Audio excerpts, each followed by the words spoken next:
Juliana era una niña muy linda, extrovertida también, muy amigable, una mujer soltera, cabeza de hogar. De esa relación salió una niña, Alison Daniela Ortiz Mazo. La verdad, esa niña para mí fue como que no tengo palabras. Las cosas se acabaron.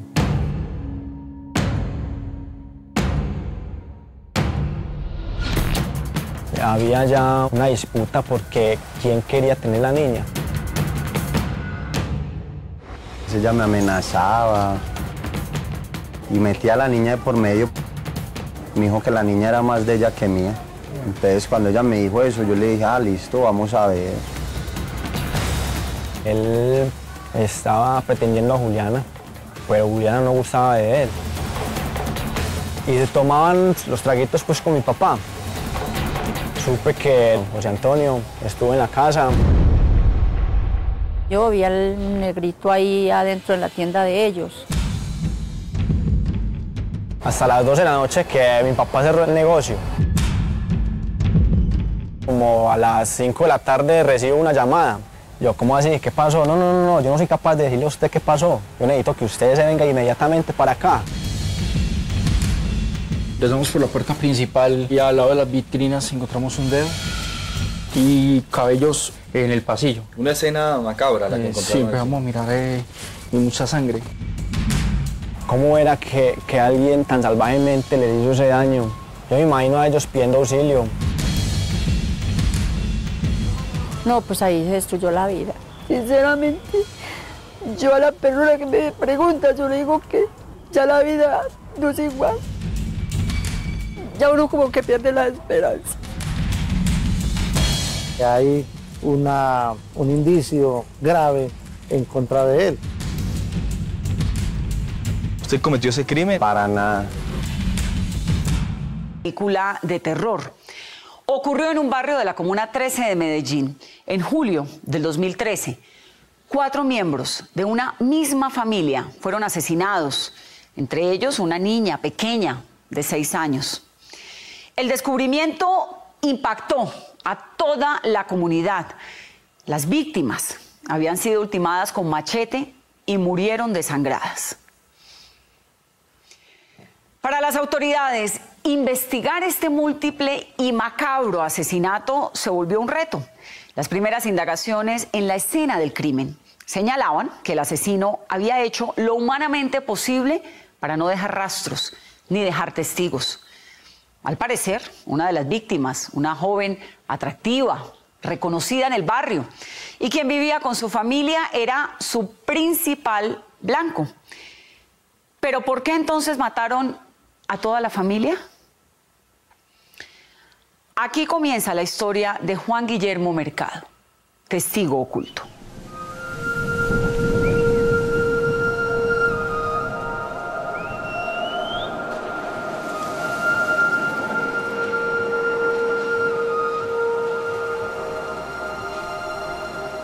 Hay veces en la vida que la belleza y la obsesión terminan creando el mejor escenario para una tragedia. No todas las miradas que atrae una mujer bonita tienen buenas intenciones. Así lo recuerdan en este barrio, Villa Laura, en la Comuna 13 de Medellín. Donde en esta casa creció Juliana Mazo.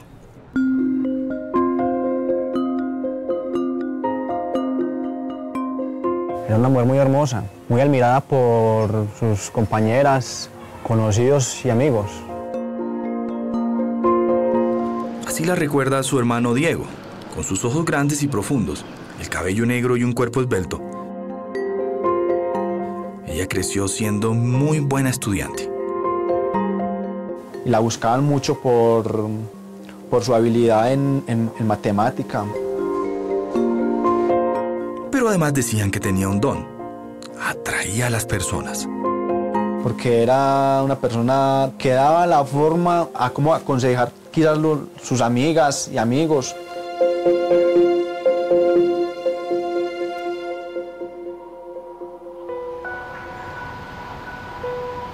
Cuando Juliana cumplió 21 años, quería empezar a cumplir sus sueños. Ella estaba haciendo unas prácticas en el SENA de confecciones para ella independizarse con su microempresa pues, que soñaba.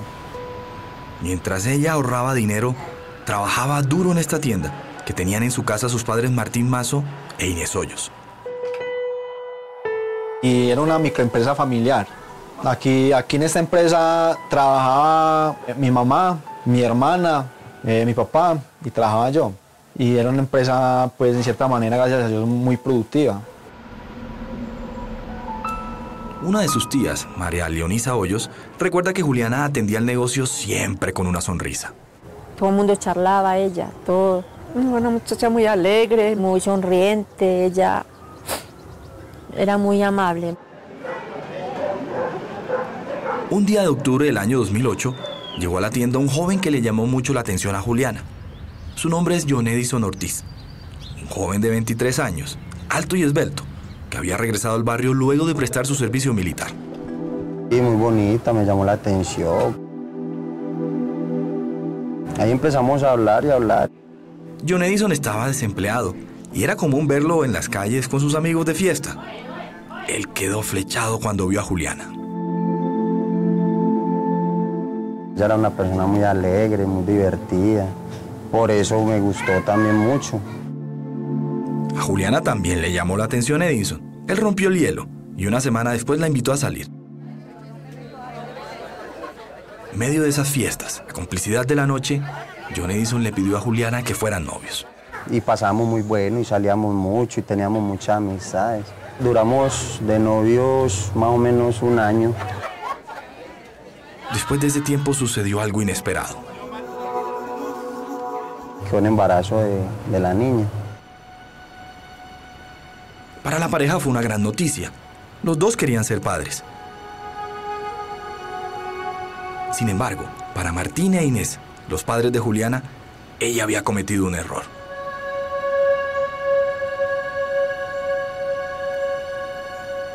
No sé, de los papás no me querían. Ellos nunca estuvieron de acuerdo con la relación de Juliana con John Edison. Me tocó traérmela a vivir a mi casa, porque los papás la echaron a ella de la casa. El 9 de octubre del año 2009 nació Alison Ortiz Mazo.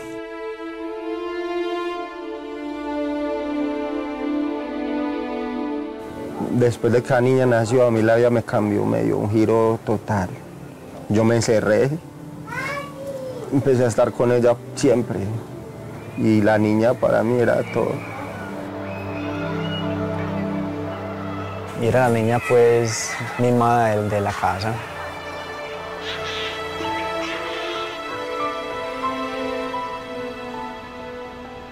Juliana, John Edison y su pequeña Alison vivieron como una familia feliz cerca de 3 años. Pero para el año 2011, la pareja empezó a tener problemas.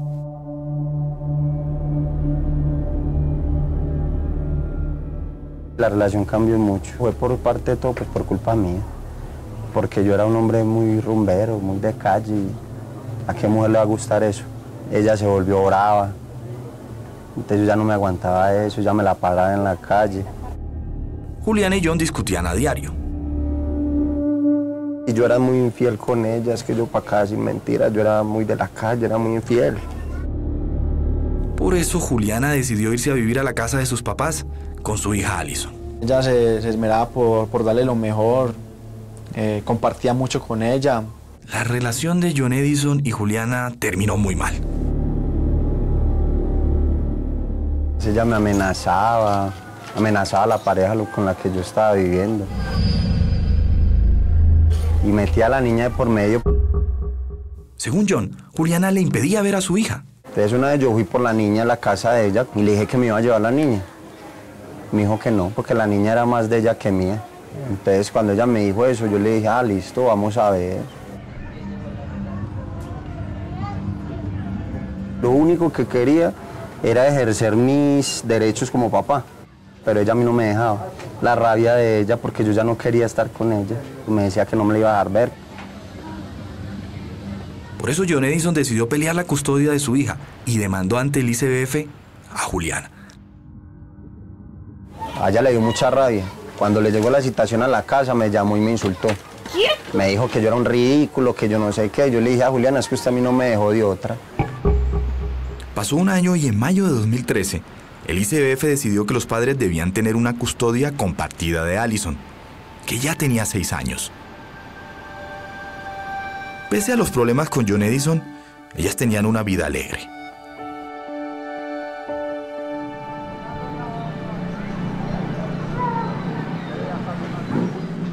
Un mes después, en junio del año 2013, al barrio llegó un nuevo vecino. Su nombre era José Antonio Copete Mosquera. ¿Y usted a qué se dedicaba, José Antonio? Yo era comerciante de la ciudad de Bogotá. Tenía unos de expendio de licores, unos negocios de víveres y comerciaba con la ropa. José Antonio tenía 30 años y era oriundo del departamento del Chocó. Él se había retirado del ejército y vivía en esta casa. Me vine para acá, para Medellín, a pasear donde mi hermano. El hermano de José Antonio se llama Luis Esteban. Llevaba 6 meses aproximadamente viviendo en ese barrio. José Antonio contó en el barrio que era un comerciante y que había decidido ir a Medellín a probar algunos negocios. Él y su hermano Luis Esteban vivían al lado de la tienda de Juliana. Ellos practicaban la religión cristiana y hacían reuniones de ese tipo en su casa. Todos los días José Antonio iba a la tienda y se hizo muy buen amigo de Martín, el papá de Juliana. ¿Cómo era esa amistad con Martín? Pues una amistad muy chévere, muy bien, la verdad. Inclusive que yo le comentaba de mis negocios que tenía en la ciudad de Bogotá. Diego, el hermano de Juliana, vio que su papá depositó mucha confianza en José Antonio. José Antonio era el que atendía ahí el negocio, la clientela, y se tomaban pues siempre los traguitos pues con mi papá. José Antonio se mostraba como una persona amable y le ayudaba a Martín en la tienda. Pero para Diego, detrás de toda esa ayuda, había un interés de José Antonio. Él estaba pretendiendo a Juliana. Los vecinos del barrio Villalaura veían cómo José Antonio le llevaba presentes a Juliana a diario en la tienda. Él comentó varias veces que Juliana era muy bonita y que quería conquistarla. Sin embargo, según su hermano Diego, Juliana nunca se fijó en él. Pero Juliana no gustaba de él. No porque fuera afro, sino porque no le gustaba. Juliana comentaba que no le gustaba a José Antonio y constantemente rechazaba las invitaciones de José Antonio. Pero él seguía visitando la tienda. Tenía la esperanza de que Juliana aceptara salir con él. Sin embargo, cada vez que lo intentaba, la respuesta era la misma. Por más que José Antonio intentó conquistar a Juliana, ella siempre lo rechazó. El sábado 14 de julio del año 2013, hubo una fiesta en la casa de Juliana. Ese día supe que José Antonio estuvo en la casa. Ese día le dieron pues su buen plato de comida. Martín había invitado a un agasajo a su vecino José Antonio. Estuvieron tomando unos aguardienticos, ron. José Antonio decidió aportar música para el festejo. Trajo un equipo que tenía él en su apartamento, lo llevó y le instaló unos baffles del equipo que tenía mi papá. María Leonisa, la tía de Juliana, asistió a la reunión. Estaba el moreno allá, él era con ganas de tomar cerveza. Diego y María Leonisa se fueron de la casa sobre las 10 de la noche. Y ahí se la pasaron tomando hasta las 12 de la noche, que mi papá cerró el negocio. Con él compartí más o menos hasta la 1 de la mañana más o menos.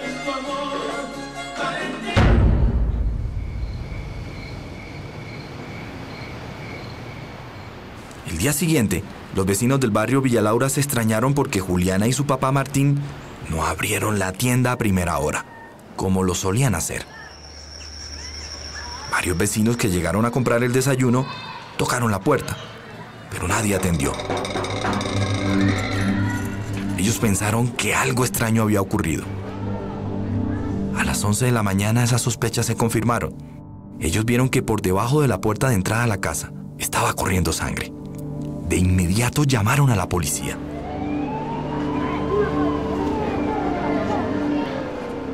El sargento Hernán Darío Arboleda estaba cerca del lugar. Me entero por intermedio de mi capitán, me llama al radio, me dice que me dirija al plan del C de la Comuna 13. El uniformado atendió el llamado con urgencia, pero nunca se imaginó lo que encontraría detrás de esa puerta. Empezamos por la puerta principal de la casa y al lado de las vitrinas encontramos un dedo y cabellos en el pasillo. Una escena macabra la que encontraron. Sí, empezamos a mirar y mucha sangre. En esta parte encontramos el cuerpo de Juliana y el cuerpo de la mamá. Uno estaba boca abajo, el otro boca arriba y con muchas heridas por arma blanca producidas por machete. Posteriormente nos dirigimos a esta pieza y encontramos el cuerpo ya de don Martín, al cual le faltaba la mano, que sé que fue amputada por un machetazo que le pegaron. Y también tenía varias heridas en los brazos y cara de él, heridas de defensa. El uniformado estaba consternado. De inmediato pidió refuerzos, pero aún la dantesca escena no estaba completa. Ingresó acá y ya vimos a la niña ya quedó en una posición de que como si estuviera bajando de la camita y el agresor viene y le pega los machetazos. Tenía varias heridas también. Varias heridas, más que todo en la cabeza, por machete. Fue una escena del crimen muy dura. Al ver la niña y los abuelos y la madre asesinados de esa forma y estaba lleno el piso lleno de sangre. Juliana, su papá Martín, su mamá Inés y su pequeña hija Allison habían muerto desangrados por las múltiples heridas. ¿Qué había ocurrido? ¿Cómo un festejo familiar había terminado en una terrible masacre? Las autoridades tenían un reto: capturar a él o a los asesinos. Juliana Mazo era una atractiva paisa de 33 años. Había tenido constantes peleas y discusiones con su pareja y padre de su hija, John Edison Ortiz, pero estaban separados cuando ella fue asesinada. Incluso peleaban por la custodia de la pequeña de 6 años. Para nadie era un secreto que Juliana y su pareja no se querían. Pero si John Edison sí quería a su hija, y eso era evidente, ¿por qué la mataría junto a su mamá y a sus abuelos? Por otro lado, la última vez que Juliana y su familia fueron vistos con vida, todos estaban acompañados de José Antonio Mosquera, el vecino quien pretendía a Juliana. Por eso las autoridades sospechaban de ambos. Pero la investigación apenas arrancaba. Juliana Mazo, una atractiva paisa de 33 años, había tenido constantes peleas y discusiones con su pareja y padre de su hija, John Edison Ortiz. Estaban separados cuando ella fue asesinada.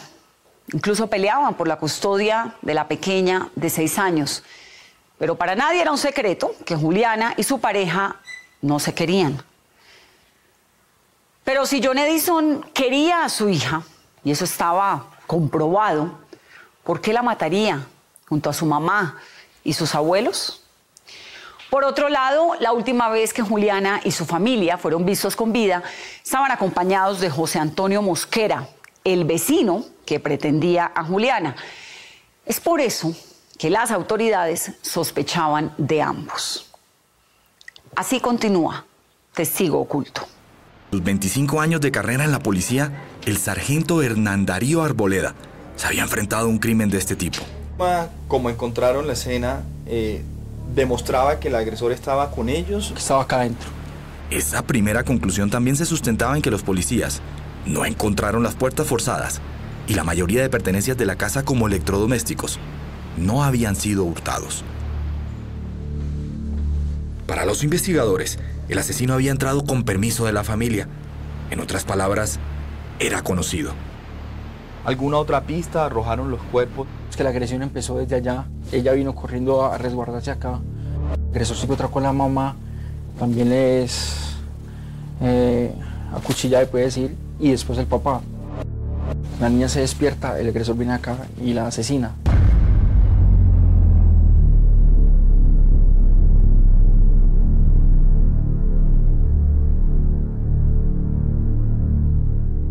Eso era lo que inicialmente indicaba el infierno que se había convertido la casa de la familia Mazo Hoyos.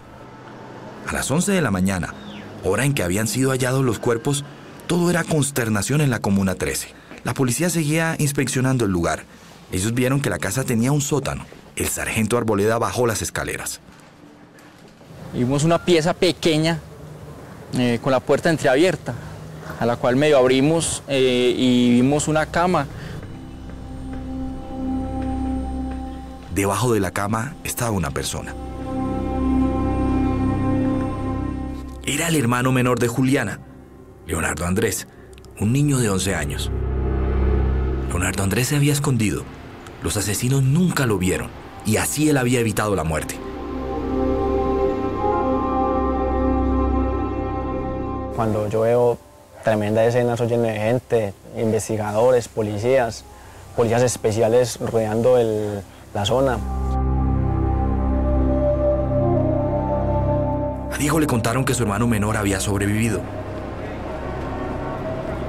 El niño está en puesto militar, en la base de policías. Arranco yo para la base de la policía y allá estaba él.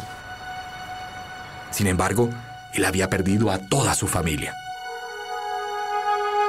Yo pensaba era en el sufrimiento de mi mamá, de mi papá. Yo pensaba en ellos, cómo fue que ellos se defendían, cómo era que alguien tan salvajemente les hizo ese daño. Yo me imagino a ellos pidiendo auxilio. A la casa también llegó María Leonisa, la tía de Juliana. Ahí se destruyó la vida. Sinceramente, yo a la persona que me pregunta, yo le digo que ya la vida no es igual. Ya uno como que pierde la esperanza. Los investigadores iniciaron el levantamiento de los cuerpos. Podemos pensar que pudo haber sido algún familiar, por algo pasional. La policía había concluido que inicialmente el asesino había entrado a la casa con permiso de la familia. ¿Quién cercano a los Mazo Hoyos había podido cometer la masacre? El investigador le preguntó a Diego, el hermano de Juliana, si él tenía un sospechoso. Diego pensó en John Edison, su excuñado. Había ya una disputa porque quién quería tener la niña y él se intentó pues exponer una demanda. ¿Alguna sospecha? ¿Lanzar una primera hipótesis de lo que había ocurrido en esta casa? Posiblemente un tema pasional. Por eso en el principio preguntamos dónde estaba el papá de la niña. Él le había dicho a Juliana que pagaría las consecuencias de impedirle ver a su hija. Yo le dije, listo, vamos a ver. Damos cuenta que el papá se separó de la muchacha Juliana y no vivía acá. Y no lo habían visto en el transcurso del día del sábado y domingo. Él venía cada 15 o cada mes a traer la plata de la niña.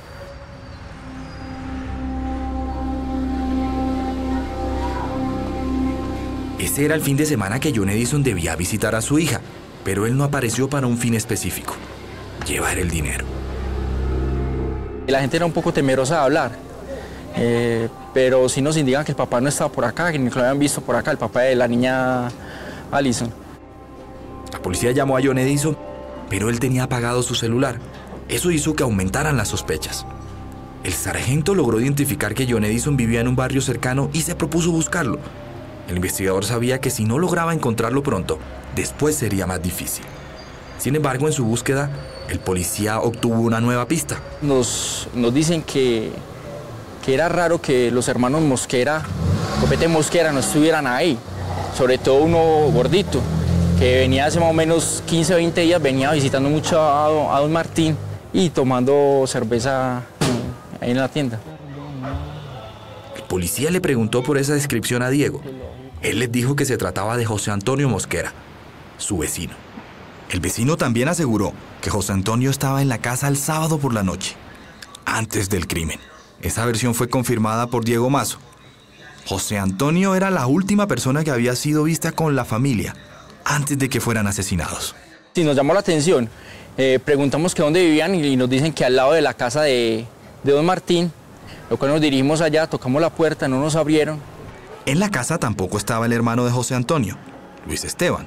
El sargento preguntó a varios vecinos más por ellos, pero nadie dio ninguna razón. Para la policía, había muchos motivos para sospechar de José Antonio. Pero a veces al señor Copete le gustó Juliana y al parecer él quería conquistarla. Juliana rechazó todas las invitaciones de José Antonio.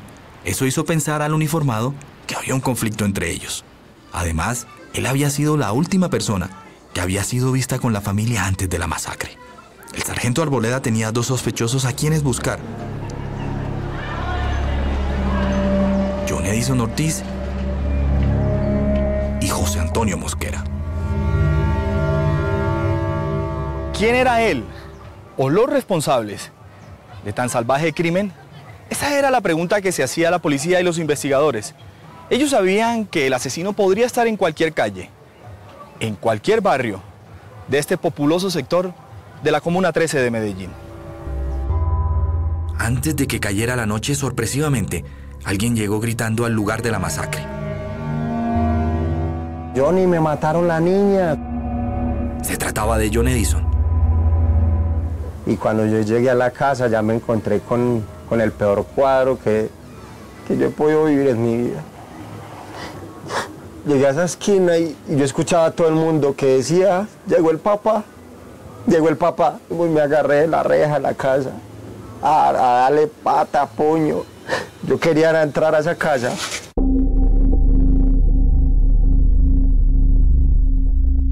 El policía no estaba convencido de estas manifestaciones de dolor.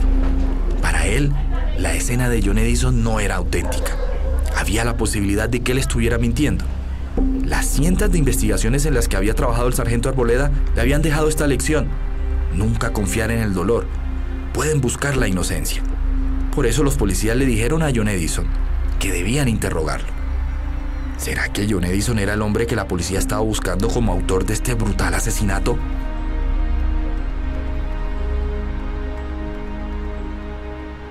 Pero alguien que se había quedado callado hasta ahora tenía algo que decir, algo que esclarecería el panorama para las autoridades. Ustedes conocerán quién estaba detrás de la masacre. Las autoridades sabían que el asesino de los 4 miembros de la familia Mazo Hoyos, entre ellos Juliana, tenía una intención clara: no dejar rastros de la masacre. Pero había uno.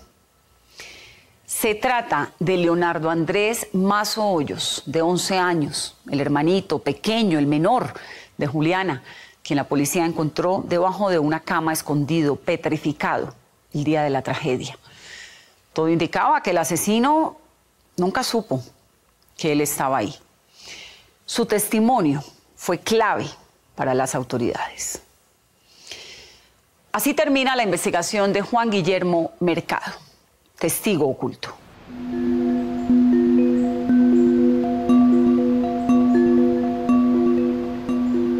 La policía tenía bajo la lupa a 2 sospechosos de la masacre de la familia Mazo Hoyos, un macabro hecho que ocurrió el 13 de julio del año 2013 en la Comuna 13 de Medellín. El primer sospechoso era John Edison Ortiz, ex esposo de Juliana Mazo y padre de Allison, 2 de las víctimas. ¿Indicó de inmediato alguna sospecha? Pensamos que era un tema pasional, posiblemente un tema pasional. Por eso en el principio preguntamos dónde estaba el papá de la niña. El segundo sospechoso era José Antonio Mosquera, un vecino que pretendía a Juliana. Al parecer al señor Copete le gustó Juliana y al parecer él quería conquistarla. José Antonio era la última persona que había sido vista con la familia antes del crimen. Sin embargo, John Edison había sido ubicado por la policía. Y cuando yo llegué a la casa ya me encontré con el peor cuadro que yo he podido vivir en mi vida. Llegué a esa esquina y yo escuchaba a todo el mundo que decía, llegó el papá, llegó el papá. Él había llegado a la escena del crimen varias horas después, pero el sargento Arboleda no creyó en las manifestaciones de dolor de John Edison. Por eso lo interrogó. Lo primero que le preguntó fue en qué lugar se encontraba a la hora del crimen. Bueno, el domingo yo me madrugué con el cuñado mío, nos encontramos en San Cristóbal. Nos encontramos allá y nos fuimos a pescar. El sargento también le preguntó por qué no atendió las llamadas de la policía. John Edison explicó que se encontraba en un lugar lejano a Medellín, en una zona sin señal de celular. Pero para la policía él tenía motivos para atentar contra Juliana. Había razones para sospechar de usted. O sea, era un claro sospechoso. Pero yo no tenía razones pues de peso como para hacerlo. ¿Usted cometió ese crimen, Edison, como venganza? No, para nada. Para nada. Yo les dije, es que investiguen. Yo soy un libro abierto. No tengo que esconderle nada a nadie. El sargento estaba frustrado. Él solo tenía en contra de John Edison una versión de la familia Mazo. Él lo tuvo que dejar libre. Sin embargo, él seguía siendo investigado. Sin mayores noticias sobre los responsables del crimen, pasó la noche en la Comuna 13 del sargento Hernando Arboleda. El día siguiente, el lunes 15 de julio, él recibió una llamada. Se trataba de Diego Mazo. Por teléfono, Diego le contó que su hermano Leonardo Andrés le había dicho algo sobre la masacre. Recordemos que Leonardo Andrés había sido encontrado por el policía escondido debajo de una cama después del brutal crimen. Rápidamente el sargento fue hasta la casa de Diego. Él sabía que el asesino había buscado no dejar testigos de la masacre y por eso Leonardo, un niño de solo 11 años, podía ser su última opción. El policía necesitaba la presencia de un fiscal para poder interrogar al niño. Por eso al lugar llegó Germán Giraldo, director de Fiscalía de Medellín. La verdad es un milagro que este niño se haya salvado. Y digamos es un milagro para su vida, pero también es un milagro para la investigación. Sobre las 10 de la mañana de ese lunes, la fiscalía escuchó la versión de Leonardo Andrés. Lo primero que el fiscal le preguntó era si había visto a los asesinos. Sorpresivamente, Leonardo Andrés dijo que sí. Pero antes de preguntarle quiénes eran, el fiscal quiso saber qué había ocurrido la noche de ese sábado. Leonardo Andrés contestó que él estaba dormido, pero sobre las 12 de la noche escuchó mucho ruido. Pusieron música y luego me desperté. El niño estaba acompañado de su mamá Inés y los dos estaban dormidos en una cama ubicada en el sótano de la casa. Estaban tomando cerveza y luego escuché los machetes y mi mamá subió corriendo. Yo le dije a mi mamá que tampoco subiera y subió. Leonardo Andrés también subió, pero se quedó escondido detrás de la puerta. Desde ese lugar alcanzó a mirar lo que estaba ocurriendo en la sala de su casa. Y mi hermana mayor salió a batir la pieza y luego mi hermana gritó y yo la vi que ella se había parado y se apoyaba en la mesa y luego se caía. Y yo vi que uno le arrancó el pelo a la hija de mi hermana. Yo se lo vi que lo arrancó y yo salí corriendo de para abajo. Aterrorizado, él buscó esconderse. Encima de la cama me acobijé y me puse enrollado con un bebé. Arriba el mismo sonido se repetía y repetía. Escuché los machetes. Después de unos minutos, Leonardo Andrés dejó de escuchar ese sonido. Volvió a subir y se escondió detrás de la puerta. Ahí logró ver algo. Y luego se tiraron por la ventana y por el balcón. Él vio que los asesinos habían salido de la casa. Y yo tenía miedo de subir y luego fui a la sala si había alguien y había mucho pelo. Ahí logró observar que su papá Martín y su hermana Juliana aún estaban con vida. Se estaban desangrando. Y luego yo me fui a la cocina y mi papá y mi hermana mayor se quejaban, pero mi mamá no.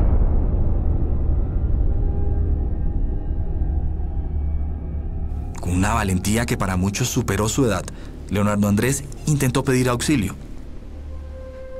Iba a buscar un celular para decirle lo que había pasado y luego me pasó y ya luego se acabaron los minutos. Usted no tiene saldo disponible para este servicio. Por favor. Pero él se llenó de pánico por la espantosa escena que estaba viendo. Por eso bajó de nuevo al sótano y se escondió debajo de la cama. Ahí permaneció hasta el amanecer. A las 11 de la mañana del domingo, él escuchó que abrieron la puerta. Y luego me sacaron los policías de allá porque yo abrí la puerta.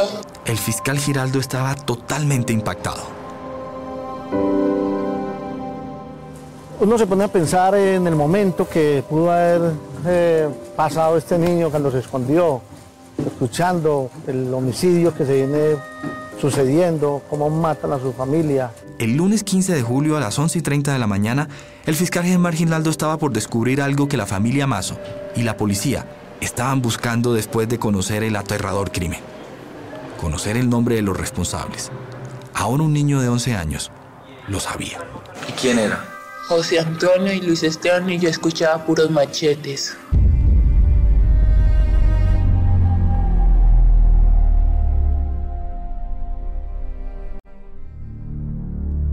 Leonardo Andrés había descrito a José Antonio Copete Mosquera y su hermano Luis Esteban. Ellos eran, según él, los responsables de esa cruel masacre. No quiere decir esto que por el dicho única y exclusivamente del niño, digamos, se capturan las personas. Si los hermanos Copete Mosquera salieron por la parte de atrás, como aseguraba el niño, era posible que en su escape dejaran algún rastro. ¿Era esa ventana? Sí, era esa ventana. ¿Y qué observaron ahí?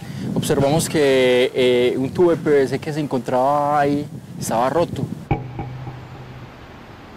También era posible que si había un tubo roto, alguien escuchara algún ruido extraño cuando los dos se lanzaron. El testigo nos dice que él lo reconoce porque el más delgado tiene una cicatriz grande en la cabeza. El nuevo informante del sargento Alboreda se refería a Luis Esteban. Una de las luces de las lámparas, de las luces de alumbrado público, le brilla la cicatriz y que por eso lo conoce. El policía había logrado confirmar con otro testimonio que los hermanos Copete Mosquera huyeron de la casa de la familia Mazo la noche del crimen. Esas pruebas ya eran suficientes para pedir a un juez órdenes de captura.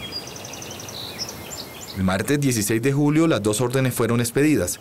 Ese día, sobre las 8 de la mañana, el sargento Arboleda recibió una llamada. En la cual me ordena que me dirija hacia Policlínica, que había ingresado una persona robusta, morena, con un pie fracturado. Me dirijo al pabellón. Cuando estaba entrando yo al pabellón, sale esa persona robusta, morena. El sargento tenía de frente a José Antonio Copete. Y se procedió a hacer la captura de él en el centro hospitalario. Ese mismo día buscaron a su hermano Luis Esteban. En horas de la tarde se dirigió acá al sector del Plan del Che, donde él vivía, a retirar ropa. Los vecinos del barrio Villalaura le dijeron al sargento que Luis Esteban había ido a un centro religioso. Media hora más tarde en ese lugar fue capturado. José Antonio y Luis Esteban Copete Mosquera fueron reseñados en la fiscalía. El miércoles 16 de julio ellos fueron presentados en una audiencia y acusados por el delito de homicidio. Ellos no aceptaron los cargos. No sé nada más, no sé qué pasó. Jamás participaría en una atrocidad como la que se cometió en ese lugar.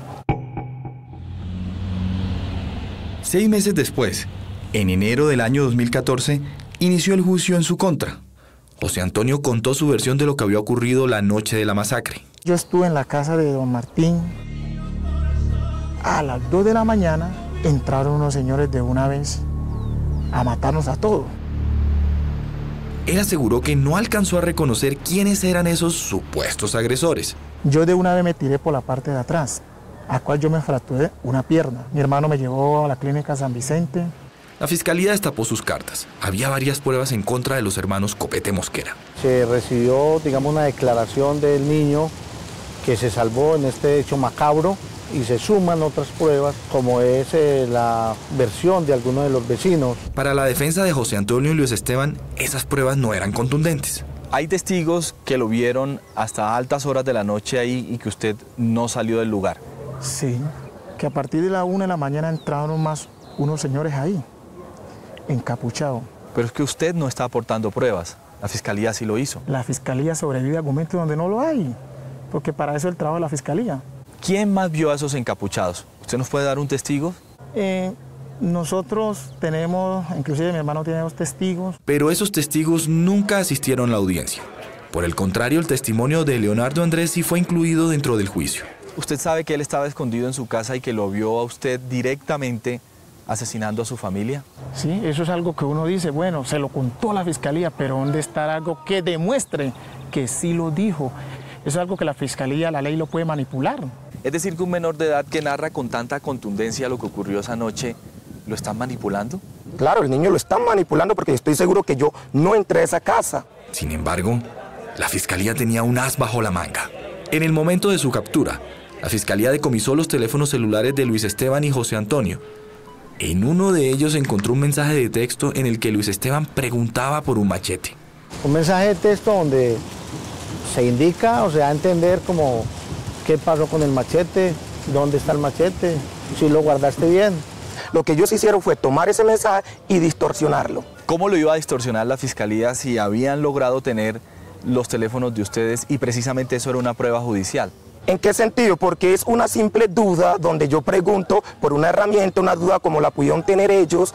Pero la fiscalía también tenía dos armas más en contra de los hermanos, para que un juez los condenara. Eran dos motivos que ellos habrían tenido para asesinar cruelmente a la familia Mazo. El primer motivo comprometía directamente a José Antonio. Estaba pretendiendo a Juliana, pero Juliana no gustaba de él.